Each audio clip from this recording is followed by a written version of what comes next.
We have got Chase, Ryan, and Joe from Coin joining us here on Apple Music One. Gentlemen, thank you guys so much. How is it going? Oh, it's great. How about you? This is one of those times where I'm like looking at 3 disembodied floating heads, and I'm just like, can we just get back into the studio already? Can we just please?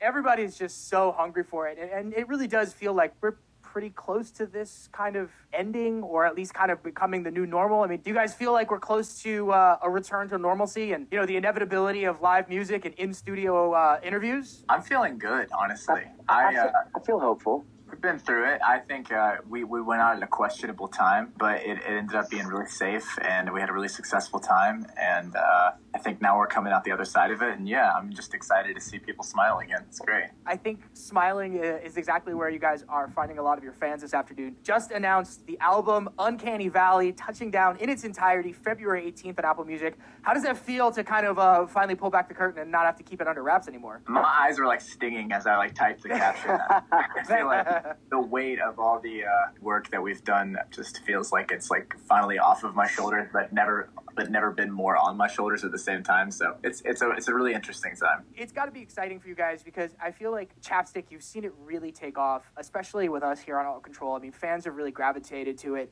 Does this album and Chapstick, are they kind of representative of one another? If people are fans of Chapstick, are they going to be going into Uncanny Valley kind of armed and prepared for more of the same? Oh, yeah, that's a great question. Yeah, Chapstick was the first citizen of Uncanny Valley. It was born out of, we watched this documentary all like separately called AlphaGo. And it's this documentary about this AI who plays this game called Go, which is this Chinese game, which is extremely intuitive and very human game to play. And the AI beats the best player in the world. And they essentially create an algorithm for intuition. And so we're like, what does that look like? What does it look like to reverse engineer like music and all the things that we love, take all the influences that we love and treat us like the computer and just come out with the most minimal kind of effort with the maximal input. And yeah, that's where Chapstick came from. And I feel like the album is totally the representative of that philosophy. You don't hear the game Go reference that often, especially in Western rock music. But it's funny that you mentioned it because I lived overseas for a while and people are very serious about that game.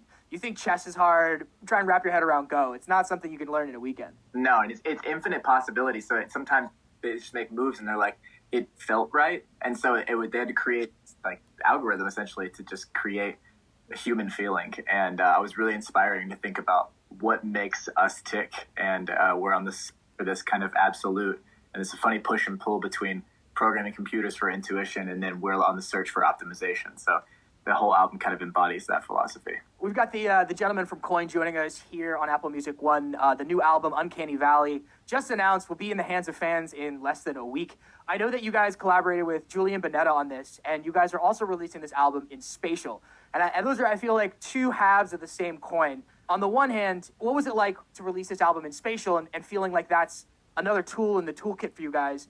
And then how was it collaborating with somebody like Julian who's worked with, One Direction, Maroon 5, these very big, polished sort of pop operations? How did those 2 things kind of fit together? Julian, we met the first day we wrote Chapstick, and both of us walked away like, I don't think I'll ever see that person ever again. And it was a bizarre first day, and we actually both watched the documentary too. Like half of the writing session was us just watching the documentary, which is not a typical way that people spend their time. And working with him, we both broke each other's walls down and both did things that made us feel a little bit uncomfortable. But I feel like that's so much of the core of the album is this kind of living in this uncomfort, which is the idea of Uncanny Valley too, is something that looks so human and so familiar, but feels just a little bit off. And then for tools like spatial, it's so cool. Just the album is so, I don't want to say 3-dimensional, it's like 5-dimensional. So using those kind of tools to be able to pan things in weird places and use all these AI-generated sections of songs and putting them in their own space. I just feel like this album was made for something as revolutionary as spatial. So we're really excited about it. You guys have to be stoked to get out on the road. I know you have dates on the calendar. I mean, how does it feel to know that door is about to open and you guys getting in fight and trim to get back out on stage? It feels really good. We've been talking about all the festivals we're doing. We're doing a fun support tour in the UK, and we've joked recently that we would have just felt like, how would this ever happen to us? We saw it for other bands, and we're just so grateful to be able to do it. So we're excited that the album will be out alongside of it. Best of luck with everything. Congratulations on all the success, and thank you guys for taking a couple minutes out of your day here. Thank you so much. Thank you so much. Absolutely.